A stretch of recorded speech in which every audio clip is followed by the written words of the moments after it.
If you needed to deploy $5 million in 72 hours, could you do it without needing approval? You don't ask for permission to hire, to fire, or to acquire, so why are you still asking when it comes to liquidity? What if the system that you've outgrown is the one still holding your capital? How long will you let the old systems dictate how fast you move? And why does someone else still get a say whether you're allowed to? Here's why. Because your capital is still structured like a consumer, not like an institution. Banks don't ask for permission. They don't wait for approval. They don't structure their reserves like you do. There's a reason banks structure their reserves the way that they do. It's not because they're conservative. It's because they understand something that most investors miss. Liquidity isn't about having money. It's about having the right to move without asking. Banks don't keep reserves and brokerage accounts. They don't rely on credit lines that can be pooled. They don't structure capital in ways that require external approval. They build private reserve systems, contractual, collateralizable, battle-tested, so that when they see an opportunity, they move. No application, no underwriting, no waiting. That's not a luxury. That's a structural alignment with how value is actually created. Banks don't ask for permission. Neither should you. And if you've built mastery in your field, if you've earned the right to move decisively, to trust your judgment, to execute without friction, then your capital system should operate the same way. This isn't a tactic. It's infrastructure that matches who you are. Hey, we're all friends here, right? Let me ask you something. How many areas of your life still require permission? Not in theory, but in practice. If you've built real mastery, whether it's in real estate, in operations, in value creation, executions become fluid for you. You don't even think about the steps anymore. You see the opportunity and your body just moves before your mind even finishes the thought, right? And you know what? You've earned that. That's the result of decades of discipline, repetition, and then deploying capital when nobody was watching or paying attention. But here's what's really strange. In every other area of your life, you move without friction. You don't ask for permission to execute. You don't wait for approval to deploy your judgment, except when it comes to capital. There, despite $10 million, $50 million, $700 million in assets, there you still have to ask. Let me give you an example. You've built a $700 million real estate portfolio. You understand leverage, you understand velocity, you understand debt as a philosophical tool. You've used bank credit intelligently for years. Then, one day, when you need to move on an opportunity, the bank says no. Not because your financials changed and not because the deal is bad, but because some credit committee somewhere decided that the timing wasn't right. And in that moment, you realize, despite everything that you've built, despite decades of proven judgment, you're still structurally dependent on people less capable than you. You've mastered execution everywhere except liquidity. That's not a liquidity problem. That's an identity misalignment. And it's costly not just in interest rates or fees, but in the cognitive tax of managing all those relationships, all those banking relationships. The strategic cost of decisions that you made differently because you knew you'd have to ask, and the opportunity cost of deals that you passed on because the timing didn't align with an approval process. You see, the wealthiest people don't pay this tax. Not because they have better credit, but because they've built systems where permission is irrelevant. The question isn't whether you can get access. The question is, why are you still asking? Now let's talk about what banks actually do with their own money. Not what they recommend, what they actually do. Let's just call it their institutional playbook. And it's really different from what you've been told. Banks don't keep reserves in savings accounts earning 2 to 4%. They don't park capital in checking accounts. They don't rely on liquidity that disappears during a storm. They structure reserves as tier 1 capital, assets that are built to survive no matter what happens in the market. Now, regulators use 4 core filters to define tier 1 capital, but I'd argue that it's better understood through a different lens, one that actually explains how the wealthy move. So here's what makes an asset worthy of tier 1 status. It's got to obey the 4 laws of true liquidity. Access without selling, which means you can move without triggering taxes or having to liquidate. Borrow while it grows. The same dollar works twice, compounding and collateral. It's not tied to Wall Street, meaning It stands still when markets collapse or it moves on your terms, and then it holds its value in a crash, meaning it's unshakable even when everything else breaks. That's not theoretical. That's how real institutions build real resilience. So what assets meet those standards? Cash equivalents, high-grade bonds, and yes, cash value life insurance. According to the Office of the Comptroller of the Currency, which is the federal agency that regulates national banks, banks across the US collectively hold over $200 billion in bank-owned life insurance. That's where a bank takes out a high cash value life insurance policy on their own executives and then uses the growing cash value inside those policies as a stable tax-advantaged reserve on their balance sheet, and it qualifies as Tier 1 capital. Let that land for a second. Life insurance is classified by federal regulators in the same Tier 1 bucket as US Treasuries and Federal Reserve balances. It's the highest quality reserve a bank can hold, not because of the returns, but because it meets every requirement for function under pressure. Banks keep reserves in life insurance and call it Tier 1 capital. Why? Because it obeys the laws. It offers access without selling. The policy loans are instant, silent, and tax-free. You can borrow while it grows. The compounding continues while the capital is deployed. It's not tied to Wall Street. There's no mark-to-market volatility, no sudden value swings, and it holds its value in a crash. It's stayed liquid through every financial crisis since 1857. That's not insurance as retail investors understand it. That's infrastructure as institutions define it. Banks are allowed to allocate up to 25% of their Tier 1 capital into cash value life insurance. And together, they've put more than $200 billion into it, making it one of the largest institutional asset classes most people have never heard of. Not as a product, as infrastructure. Why? Because when credit markets freeze, when equity markets collapse, when banks stop lending, they need liquidity that doesn't vanish under stress. Conditional liquidity disappears when you need it most. Contractual liquidity, true liquidity, shows up. This is the Basel III framework in action. Banks are required to maintain a liquidity coverage ratio of 100%, meaning they must hold enough high-quality liquid assets to cover 30 days of stress outflows. But here's what's interesting. Most banks don't hold 100%. They hold 110%, 130%, sometimes 150%. That means they're not preparing for the average week. They're preparing for the worst months of their lives and still staying liquid. Institutions don't optimize for average. They optimize for worst.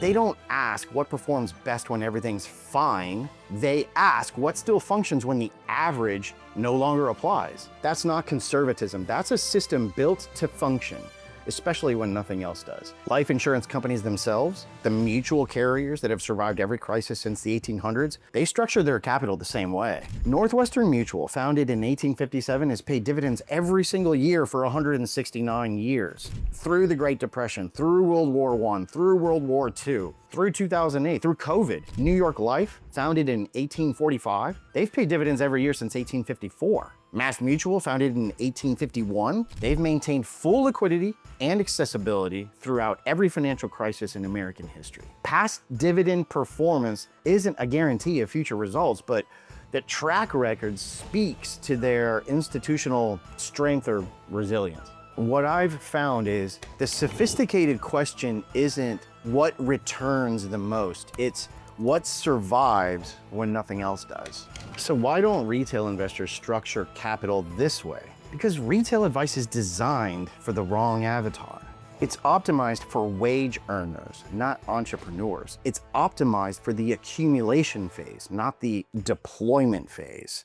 It's optimized for long-term lockup, not strategic velocity. It's optimized for market returns, not crisis resilience. What entrepreneurs actually need is capital velocity, the same dollar with multiple uses. What they really need is liquidity architecture with access without approval. What they really need is optionality preservation, which is crisis-ready deployment. What they really need is crisis resilience. Contractual, not conditional. So instead of debating opinions, let's apply a stress test. I want to slow this down just for a minute because I don't want this to be about opinions or preferences or what someone recommends. This is a stress test. There are 4 laws that any institutional grade reserve system or wealthy family has to survive. Not in good times, but when conditions deteriorate. So first, can you access the capital without selling? Because forced liquidation is not liquidity. Second, can you borrow against it while it continues to grow? Or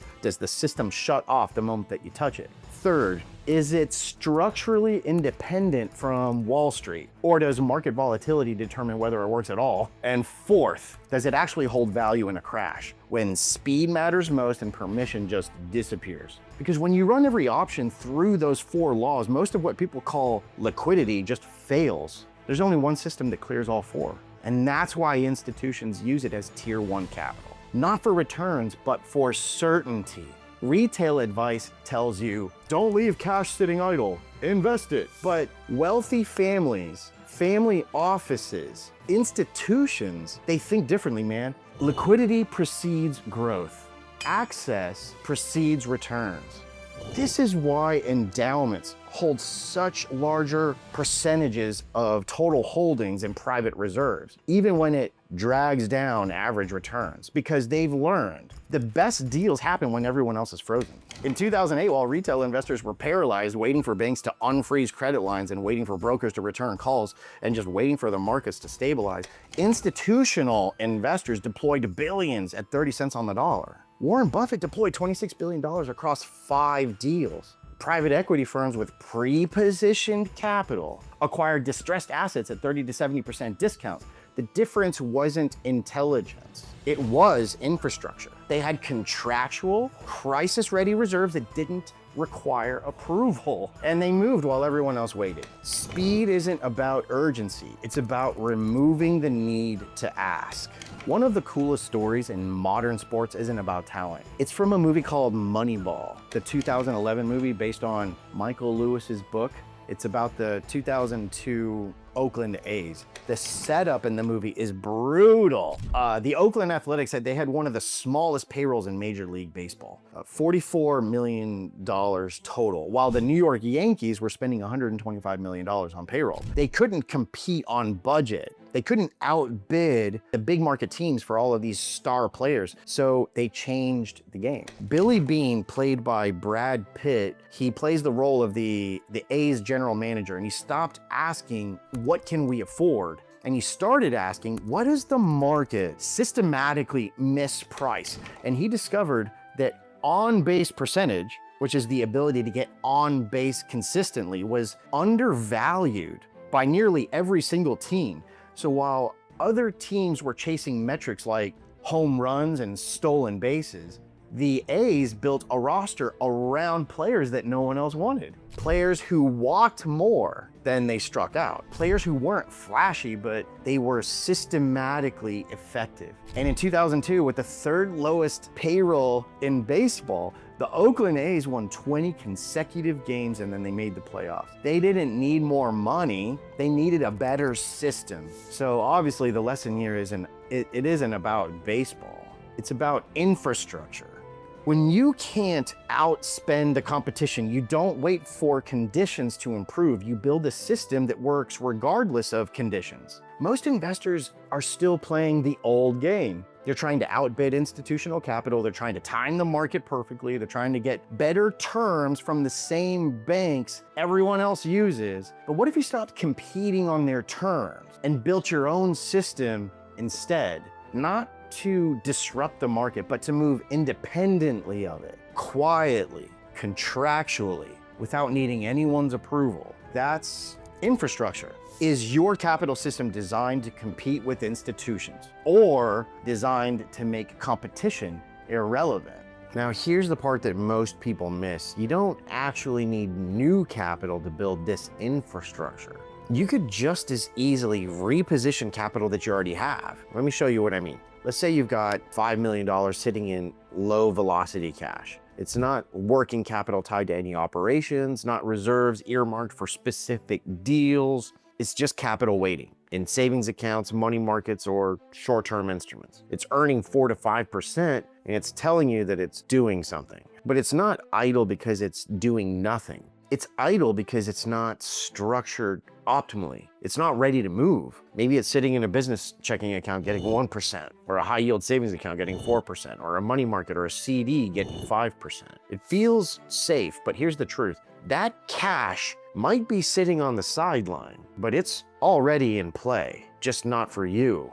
Because while it earns a few points for you, it earns a small fortune for the bank. Most people think that their bank account gives them security, but when you leave dollars in the bank, you're not using leverage, you are the leverage. Banks take your deposits, multiply them through fractional lending, and then they earn returns that you'll never see. They use your capital to move, while you wait for permission to access your own. Let me show you how absurd this can really be, because imagine somebody walks up to you and hands you money to grow your lending business. You glance at your business partner on the right, and then you glance at your business partner on the left, and you guys are looking at each other in disbelief because you can lend that money out for a spread, or hilariously, you could just loan it right back to the same person who gave it to you. That's what a 0% checking account is, by the way. Walking into a lending business and handing over free investment capital. Institutions follow the same playbook. They want your money, they want it as fast as possible, they want to hold it as long as possible, and when they give it back to you, they want to give it back to you as slowly as possible. Every dollar that you deposit becomes fuel for their engine. And under fractional reserve banking, they can lend out multiples of what you gave them. The exact ratio varies, but the principle never does. Your capital becomes their leverage. Every dollar you deposit becomes $10 of someone else's leverage. You earn 4%, they earn 7 to 8% on 10 times your balance. And when you need liquidity, you have to ask for it back. So here's the question. What if you just changed the address of where those dollars live? Instead of a bank account, you moved them into cash value life insurance. Same capital, different structure, radically different access control and optionality. Here's a simple breakdown. This is what changes: the address of your dollars, the rules of access, the collateral that you can borrow against. What you gain: contractual liquidity, borrowing power without approval, and a reserve system that holds up under stress. What improves? Speed, optionality, and control. Here's how it works. You reposition the full $5 million into a properly structured dividend-paying cash value life insurance policy issued by a mutual carrier like Northwestern Mutual, Mass Mutual, or Guardian Life, assimilated at $1 million per year over 5 years. And to be clear, this isn't putting money in a box. You're activating a high-performance financial instrument that gives you a growing cash value reserve, a leveraged tax-free death benefit, and full borrowing access while your capital continues to compound. Under the right structure, in year one, you can borrow against as much as 85 to 90% of the capital that you've contributed. By year 5, you've built a fully contractual reserve position with meaningful cash value and instant access that doesn't require approval. So let's say an opportunity appears. A distressed commercial property, an add-on acquisition for your company, or a private equity deal that has a 72-hour close window. You need $300,000 and you need it now. If the cash is sitting clean in one account, sure, you might just wire it out. But more often, that capital is spread across multiple accounts. It's held by an entity, it's tied to operational reserves, or it's earmarked for something else completely. So you pause, you move pieces, you make calls, and if you're looking to preserve appreciated positions or avoid liquidation, now you're not withdrawing, you're back to asking. Not because you don't have capital, but because the system wasn't built to move at your speed. Compare that to a private reserve infrastructure. You open your carrier's app, request a $300,000 policy loan, funds land in 1 to 3 business days. No phone calls, no applications, no underwriting, no negotiation, just access. And if you need more than the online limit, you just complete a short form and it's typically processed in 3 to 5 business days. It's still infinitely faster than traditional approval process. The wealthiest people don't move fast because they're impulsive. They move fast because they've eliminated friction.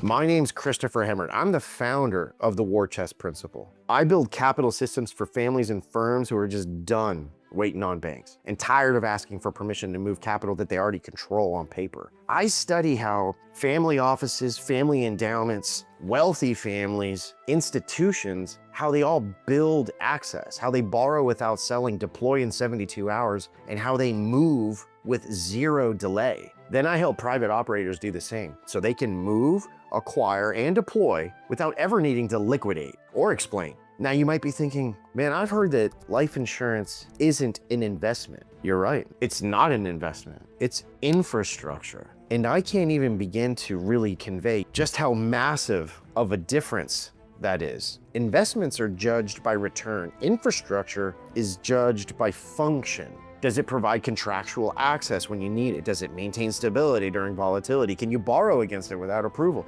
Does it eliminate the need to liquidate performing assets? Infrastructure isn't about returns. It's about removing dependencies. Here's what properly structured cash value life insurance actually does. It eliminates permission friction. According to Guardian Life, policy loans can be initiated online or via the mobile app, with funds available within 1 to 3 business days. No credit check, no income verification, no approval process, no delay. The insurance company isn't making a credit decision. The carrier lends you their money using your policy as collateral, so your capital stays put and keeps compounding. It preserves capital velocity. The same dollar serves multiple purposes simultaneously. It grows tax deferred inside the policy, typically between 4 and 6% annually. It provides collateral for instant loans. It maintains an income tax-free leveraged death benefit, oftentimes used for estate planning. It earns dividends if it's structured with a mutual carrier. You're not choosing between liquidity and growth. You're building both in the same dollar. This is what the research calls capital velocity. It's the ability to deploy the same dollar multiple times without liquidation. And it creates tax sovereignty. According to the IRS publication 525, policy loans are not taxable income. You're not withdrawing, you're not selling, you're not triggering taxes. You're borrowing against your own reserves. No 1099, no capital gains, no ordinary income. The rich don't avoid taxes. They avoid income. And if you structure this correctly with proper estate planning using an irrevocable life insurance trust, the death benefit passes to your heirs completely tax-free. Again, no income tax, no capital gains. And with an ILIT, the irrevocable life insurance trust, no estate taxes either. It maintains crisis stability. In 2008, while brokerage accounts dropped 40%, while HELOCs were frozen, while margin loans were called, cash value life insurance maintained full contractual access. Northwestern Mutual, New York Life, Mass Mutual, just to name a few, they all continued issuing policy loans throughout the entire financial crisis, honoring every contractual guarantee without interruption. No mark-to-market volatility, no margin calls, no forced liquidation. Contractual, not conditional. Remember the Apollo 13 principle? Resilience is engineered, not improvised. When the explosion happened 200,000 miles from Earth, the crew didn't freak out. They didn't wing it. They activated pre-engineered systems. Backup power, backup oxygen, backup navigation. Every contingency was built before the crisis. That's exactly what mutual life insurance carriers did in 2008. They didn't pause. They didn't freeze lending. They honored every contractual guarantee because they weren't built for average. They were engineered for crisis. According to the National Association of Insurance Commissioners, not a single mutual life insurance company failed during the 2008 financial crisis. Zero. Compare that to over 500 bank failures from 2008 to 2012. The Dow Jones being down 54% peak to trough. The S&P 500 was down 57%. Credit markets were frozen for 18 plus months. Conditional access evaporates under stress. Contractual access just does what it does. It shows up. Let me address the 3 objections that you're probably thinking about. Objection number 1. Isn't this a liquidity drag? Only if you're thinking in single-use capital terms. But if the same dollar grows at 4 to 6% tax deferred, provides 90 cents of collateral per $1 of cash value, eliminates the need to liquidate taxable positions during opportunities, and avoids capital gains taxes on brokerage liquidations, then the return on liquidity is far higher than the policy's internal return. It's not about what the policy earns, it's about what the policy enables. If having $2.7 million in contractual reserves allows you to deploy $1 million into a distressed asset, returning 20% annually, and if accessing that same $1 million required liquidating appreciated stock at 23.8% federal capital gains rate, you could be writing a check for over 200 grand to the IRS, and significantly more if you needed to net the full $1 million after tax. Using contractual reserves instead preserves both the capital and the opportunity. What's the real return? ROI is the wrong metric. ROL is the right one. Return on liquidity equals what you capture because you could move. Objection number 2. Doesn't this take time to build? Yes. Depending on your strategy, it could take anywhere between 5 to 10 years to reach full policy maturity and maximum efficiency. But here's the real question. Where will you be in 5 to 10 years if you don't start? Still asking permission? Still dependent on credit committees? Still frozen during the next crisis? Northwestern Mutual was founded in 1857, New York Life in 1845, Mass Mutual in 1851. They've survived the Civil War, the Great Depression, World War I and World War II, the 1970s stagflation, Black Monday in 1987, the dot-com crash of 2001, the financial crisis of 2008, COVID-19, and they've paid dividends every single year. The best time to build reserves was 10 years ago. The second best time is now. Objection number 3. Why not just use a HELOC or a securities-backed line? Because those are conditional access tools. They work when you don't need them. They disappear when you do. 2008 proved this. Home equity lines of credit were frozen or recalled by virtually every major bank. Securities-backed lines triggered margin calls when equity values dropped. Credit lines were pulled unilaterally, even from borrowers in good standing. Cash value life insurance, full contractual access maintained. Every single mutual carrier continued issuing policy loans throughout the entire crisis. Not one policy loan was denied. Not one contractual guarantee was broken. The question isn't, can I get access today? It's, will I have access during my worst year? So here's where we are. You've spent decades building mastery. You've earned the right to move without friction. You've proven your judgment in every domain that matters, but your capital system hasn't caught up yet. It's still structured for dependency, for asking, for waiting. And that's not just inefficient, it's a violation of who you've become. You've been building banks, you just haven't been keeping them. Every dollar you've deposited into a bank, every credit line you've negotiated, every approval process you've endured, you've been building someone else's reserve infrastructure.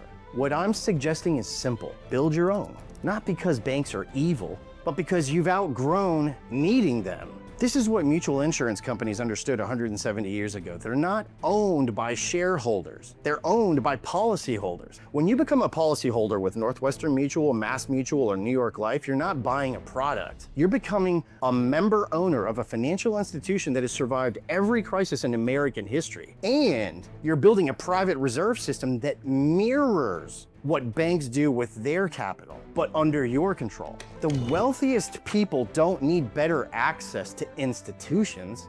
They need institutions to be irrelevant. This isn't about life insurance. It's about structural independence. It's about matching your capital system to your identity. It's about moving at the speed of your judgment without permission slips, without credit committees, without waiting. Freedom isn't having more money, it's needing less permission.